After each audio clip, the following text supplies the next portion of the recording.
ఎదుర్లగూడెం గ్రామం, ఒలిగొండ మండల్, యాదాద్రి డిస్టిక్. మేము పోయిన నెల 20 నుంచి 22 తారీఖు మధ్యన కోసుకొచ్చి పోయడం జరిగింది. నేను ఒక 25 నుంచి 30 ఎకరాలు నాటు పెడతాను. 3 రాసులు చేస్తాం. పట్టిపోసి కూడా కనీసం 20 నుంచి 25 రోజులు అవుతుంది. దాని ఇంతవరకు కాంటేసేది లేదు. ఆ మిల్లుల కాడికి పోతున్నాం, కిలో కట్ చేస్తావా, 2 కిలోలు కట్ చేస్తావా, 3 కిలోలు కట్ చేస్తావా అని వాళ్ళు. లారీలలో రూపాయి ఇస్తావా, 2 రూపాయలు ఇస్తావా, అట్లయితేనే మీకు అల్లంలకు మేము పెడతాం అంటారు. ఈడ సహకరించేటోళ్ళు ఎవరంటే అటో ఇటో ఒక బీఆర్ వాళ్ళు కూలోళ్ళు ఒకటి, మన అగ్రికల్చర్ ఆఫీసర్ ఒకటి, ఆమె ఒక్కటే సహకరిస్తారు తప్ప మిగతా వాళ్ళు ఏ ఆఫీసర్ కూడా ఏం పట్టించుకుంటాడు.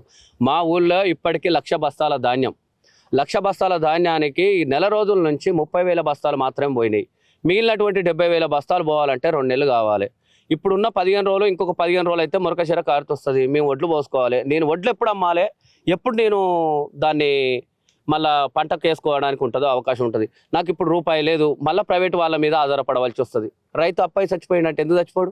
కానీ ఇదే కదా, మేము నాణ్యమైన విత్తనాలు ఇవ్వట్లేము, మేము పంట వండి ఇవ్వట్లేము, మాకు పైసలు సాయం చేయమంటలేము. మేము పండించిన ధాన్యం మద్దతు ధర కాడికి కొనమని మేమంతలో మేము రైతులను కష్టపడి ట్రాక్టర్ల ద్వారా తీసుకొచ్చి మీ ఐకేపీ సెంటర్లో పోస్తే కూడా మీరు ధాన్యాన్ని కొనలేని స్థితిలో ఉన్నారంటే ఎంత దారుణం. ఇన్నేళ్ల నుంచి ఇదే బాధ మాకు. మేము చేయాలా వ్యవసాయం ఊకోవాలన్నా, లేదంటే వద్దనరు. రైతులని వద్దురా నాయన, మీరు వద్దు, వ్యవసాయం చేయకూరి, పంట వండియకూరి అంటే చెయ్యి. మాకు ఇంత బోయ పెడితే మేము కూడా బంద్ చేస్తాం. వ్యవసాయం ఎందుకు ఇదంతా లొల్లి? మాకు మీతో పంచాయతీ పెట్టుకున్నాడు, ఇవన్నీ చేసుడు. చదువు ఫ్రీ వచ్చి ఇంత బోయ పెడితే మాకు కూడా ఈ లొల్లి ఉండదు. పిల్లల చదువుల కోసం అని కష్టపడితే నువ్వు వడ్డు కొనకపోతివి. 20-25 ఎకరాలు 30 ఎకరాలు కూడా రాశులు పోసుకొని ఏం చేయాలి? నెల రోజుల నుంచి కనీసం 20,000 పెట్టి నేను ఒక పట్ట కొనుక్కొస్తే దాని మీద కుక్కలు ఎక్కి ఇది వచ్చి గాలిలు వచ్చి మొత్తం ఉన్న కాడికి పట్ట ఇరిగిపోయింది. ఒక పంటకు వచ్చేసి 20,000 ఒక పట్ట ఖరాబ్ అయిందంటే నేను ఎన్ని లాస్ అవుతున్నట్టు? ఇప్పుడు ప్రతిసారి ఇదే లొల్లన్న, వడ్లు వచ్చినాయంటే చాలు, ఎన్ని కట్ అవుతాయి, పోతున్నా 1000 బస్తాలు పోతున్నాయి, 10 బస్తాలు తీసేయాలా, 20 బస్తాలు తీసేయాలా, 30 బస్తాలు, ఇదే లొల్లి. ప్రతిదానికి తరుగు, ప్రతిదానికి బస్తా కిలా 2 కిలోల, బస్తా కిలా 2 కిలో, ప్రతిరోజు ఇదే లొల్లి. దానికి తోడు లారీలు దొరికిరు మాకు. ఏమన్నంటే మాకు 2 రూపాయలు ఇస్తారా, మీ కల్లాములు ఇస్తలేరు, మేము ఆ కల్లాలో పోతాం, ఈ కల్లాలో పోతాం, ఇదే లొల్లి. మామూలు టార్చర్ లేదన్నా. పెట్టుబడి సంగతి దేవుడు ఎరుగన్నా. ఇప్పుడు పోతే బాగుండదు. ఇప్పుడు వాన పడ్డది అనుకో అన్న, ఇప్పుడు నాది ఒక 23 రాసులు ఉన్నాయి, ఒక రాశి 20 ఎకరాలు రాశి, దానికి వాన పడ్డది అనుకో, దాని కింద 20 బస్తాలే ఖరాబ్ అవుతాయి, 30 బస్తాలు ఖరాబ్ అవుతాయి. మళ్ళీ దానికి తోడు జేసీబీ తర్రబోయాలి. ఇప్పుడు దాన్ని ఏం చేయాలి? ఏమంటారు ఇప్పుడు ఐకేపీ వాళ్ళు ఏమంటారు, అయ్యా కిందంగా 15 కాదు, అది కూడా న్యాయమే కదా. ఉన్న మొలక పడితే ఎంత పెద్ద పీకులాట అని మళ్ళీ దాన్ని ఏం చేస్తాం, ఆ రాశిని తీసి ఇంకో దాన్ని తర్రబోస్తాం. ఆ తర్రబోసినప్పుడు జేసీబీ ఖర్చు, కూలీలు, మేము ఇంత తల్లాడితే ఏం లాభం? దయచేసి ఏందంటున్నంటే కలెక్టర్ గారుగా, పోయినసారి కలెక్టర్ బాగుండే, 2-3 సార్లు వచ్చిండు, మార్కెట్ చాలా బాగా చేసిండు. ఎవరైతే ఆయన హనుమంతరావా ఏమో ఉండే, హనుమంతరావు సార్ బాగా చేసిండు. అయ్యా మా కళ్ళానికి 3 సార్లు వచ్చిండు. ఒలిగొండ మండలంలో పెద్దదాయ అన్నాడు, వచ్చి చేసి చాలా తిప్పలవాడు. ఈసారి కలెక్టర్ సంఘ దేవుడు ఎరుగు, ఆయన వచ్చిన దాఖలాలు కూడా పాపం. ఆయన దేవుడయ్యా రైతులకు, ఎవరైతే ఆయన బాగా చేసిండు. సకాలంలో వడ్ల కొనుగోలు అయిపోతా ఉన్నాయి, ఎక్కడ కూడా రైతులు ఇబ్బంది పెట్టట్లేదు. ఒకవేళ ఇబ్బంది పెట్టినట్లయితే రైస్ మిల్లు కావచ్చు, అక్కడ ఉన్న అధికారులను సస్పెండ్ చేస్తామని చెప్పేసి ప్రభుత్వం చెప్తాం అన్న. మేము ఆరోపించటానికి మేమేమో రాజకీయ నాయకులం కాదు. మాకు వచ్చే ఫలితం లాభం లేవు, ఒకరి మీద రాయాల్సిన పని లేదు. మీరు చూస్తున్న ప్రకారం మీ దగ్గర రాసులు కనబడితేనే ఫోటోలు తీసే ఇవ్వండి అన్న. అన్యాయం చేయమని ఒకరి నోట్ల మనం వచ్చే ఆలోచన మాకు లేదు, ఆ అవసరం కూడా లేదు. ఏ ఆఫీసర్ను కూడా మేము దూయబట్టదలుచుకోలేదు. కాకపోతే ఏంటంటే మా అందు దయచేయమంటున్నాం, మా అందు దయచేసి వడ్లు కొనమని డిమాండ్ చేస్తున్నాం తప్ప మేము ఎవరిని కూడా బురద వెళ్ళాలి. మేము రాజకీయ నాయకులం కాదు. ఇంకో వేరే ఆఫీసర్ల మీద ఇంకో రాయేయడం వల్ల మాకు వచ్చే లాభం కూడా లేదన్న. మేము రైతులం, అన్నం పెట్టే రైతులం, మాకు సాయం చేయమంటున్నాం. మీకు అన్నం పెడుతున్నందుకు మాకు సాయం చేయమంటున్నాం. డిమాండ్ కొనుగోలులో గతంలో ఇట్లనే జరిగిందా? ఇంత దారుణంగా జరగలేదన్న, ఇంత దారుణంగా జరగలేదు. చాలా దారుణం అవుతుంది. దీనికి కారణం ఏమై ఉంటుంది? మీరు ఎవరు పట్టించుకుంటారు లేరన్న, సివిల్ సప్లై ఆఫీసర్ పట్టించుకున్న వాళ్ళు లేరు అన్న. 1,00,000 బస్తాలు అవుతుంది, ఒక ఎంఆర్ఓ గారు 2-3 సార్లు వచ్చారు, మీద డిస్ట్రిక్ట్ లెవెల్ ఆఫీసర్ ఒక్కనాడు కూడా రాలేదన్న. మా కల్లాంలకు 1,00,000 బస్తాల ధాన్యం ఇక్కడ పెట్టుకొని 70,000 బస్తాలు రైతులు మీద పెట్టుకొని ఉన్నామన్న. మేము చెప్తున్నాం కదా, రేపు తెల్లారంగా వచ్చి చేయమనండి. ఇదే మాట, ఇదే దాంట్లో నేను 3-4 రాస్తా. ఇది ఎక్కడి పద్ధతి అన్న? 80% అన్న.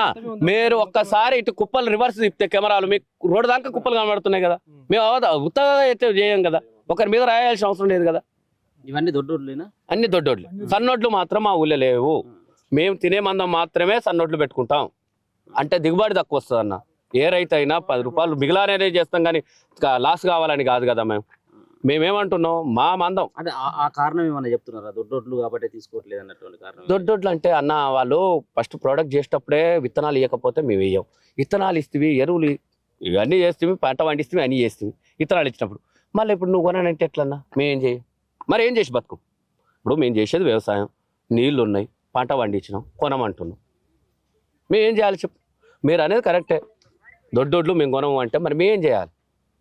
మా భూములల్లో మూసి ప్రాజెక్టు కింద వేరేది పండదు. మా బెల్ట్ కింద సరే పోచంపల్లి మండలం కానీ ఒలిగొండ మండలం కానీ మూసి బెల్ట్ కింద వేరే పంటలు రావు. మాకు వచ్చిందల్లా వరి తప్ప మేమేం పండియం. మా ఊళ్ళో పత్తి కానీ మిర్చి కానీ ఏది వేయరన్నా, వరి మాత్రమే వేస్తాం. నెల రోజులుగా మీరు ఎట్లా కాపాడుతున్నాం మరి దీని అంతా కూడా? అన్న రోజు వచ్చి ఉంటాం అన్న, పొద్దుగాలు వస్తాం. మా భార్య పిల్లలు ఎవరో ఒకరు ఉంటారు ఖచ్చితంగా. వర్షం మరి పరిస్థితి ఏంది మరి? వర్షం పడితే 10-20 బస్తాలు పోతాయి అన్న, 20 బస్తాలు 30 బస్తాలు పోతాయి అన్న. ఇప్పుడు ఆడ ఎలకలు తినంగా, వీళ్ళు మిల్లులో తినంగా, లారీలో తినంగా మీనే వండి 70 బస్తాలు వచ్చేది 60 బస్తాలు వస్తుంది అన్న. ఏం చేస్తాం? దరిద్రం కదా. నాకు తెలిసిన కాడికి వృధా తెలివి తక్కువ వాడు ఉన్నట్టే రైతే అన్న. వేరే వాడు వాళ్ళు అందరూ మంచోళ్ళే, రైతులు ఒక్కలే తెలివి తక్కువ. నేను చెప్తున్నా కదా, రైతులు తప్ప భూమి మీద వేస్ట్ జన్మ ఉందంటే రైతుదే, మంచి జన్మ కాదు. ప్రతి ఒక్కరిని బతలాడున్నా నా పంటకు నేను ధర నిర్ణయించలేని స్థితిలో ఉన్నప్పుడు నేను చేసే వ్యవసాయం ఎందుకు? నేను చేసే ఎందుకన్నా? ప్రతి ఒక్కడు ప్రతి ధర నిర్ణయిస్తుండు. నేను చేసింది నీ కాలు పట్టుకొని నేను బతలాడాలా? నేను 2000 బస్తాలు పండించే రైతు, నేను సారను పట్టుకొని బతలాడే దీనస్థితి నా ఒక్కదే కాదు కదా, రాష్ట్రం దేశం మొత్తం రైతుల పరిస్థితి ఇంత. మళ్ళీ నాట్లేసే సీజన్ వస్తుంది. అవునన్నా, మరి ఏం చేస్తావు? 2 రూపాయలు ఒకటి కాడికి ఎన్నో నియాసం ఉంటుంది, కాడ తెచ్చుకోవాలి, చేయాలి. ఆపం కదా అన్న, మా జీవనం బతుకు తెరివే ఇది కదా. ఏం ఆపుతావు? ఇప్పుడు నియాసం ఉంటే సేట్ కానో లేకపోతే పురుగు మందులు ఇచ్చటానికనో ఒడ్ల బస్తా మందు బస్తాలు ఇచ్చటానికనో పోవాలి. ఉద్దరో సదరో అయ్యా మయ్య కానీ నా పరిస్థితి ఇది ఉందాయా, కాకపోతే ఒడ్లు వైనాకి ఇస్తా అనాలి. కాకపోతే ఆయన 2 రూపాయలు ఒకటి కాడ కట్టుకుంటాడు దయ ఉన్నాడైతే, లేకపోతే ఇంకా 50 రూపాయలు ఎక్కువ ఇస్తాడు. అట్లా కూడా చేసేది ఏం లేదు.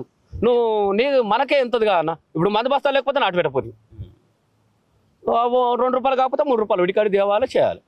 సో ఏ ప్రభుత్వం అయినా కానీ రైతుని రాజు చేస్తున్నాం అని చెప్పి అవునా? ఈ ఒక్క మాట అనకుర్రే, రైతుని రాజు అనకుర్రి. కనీసం మనిషి లెక్క చూస్తున్నామంటే చాలు మాకు. మనిషి మేము రైతులు కూడా మనుషులు. రైతు రాదొద్దు, మీరు చేయవలసిన పని లేదు, మమ్మల్ని ఎవడు చేయడు. ఎంతసేపు చెప్పినా ఓట్లకు వాడుకునే ఏ గవర్నమెంట్ వచ్చినా ఎవరు వచ్చినా అంతా మమ్మల్ని వాడుకుంటోళ్ళే కానీ మమ్మల్ని రాజొద్దు. కానీ మనుషులు లెక్క చూడు, ఏడికన్నా పోతే విలువిస్తే చాలు రైతు అని. కనీసం దయచేసి ఒడ్లు కొంటే చాలు. ఇప్పుడు ఈ తాడిపత్రి కూడా పెద్ద ఖర్చే కదా ఇది అన్న. మేమే పెట్టుకుంటాం అన్న, గవర్నమెంట్ ఎందుకు ఇస్తుంది? ఎవరు ఇయ్యారు కదా. ఎవరి ఏ రైతుకు రాజు తగ్గట్టు ఆ రైతు కొనుక్కొచ్చుకోవాల్సిందేగా, అంతే. వేరే వాళ్ళు ఎవరు ఇయ్యరు, ఎందుకు ఇస్తారు? వాళ్ళకేం పని అని ఇస్తారు?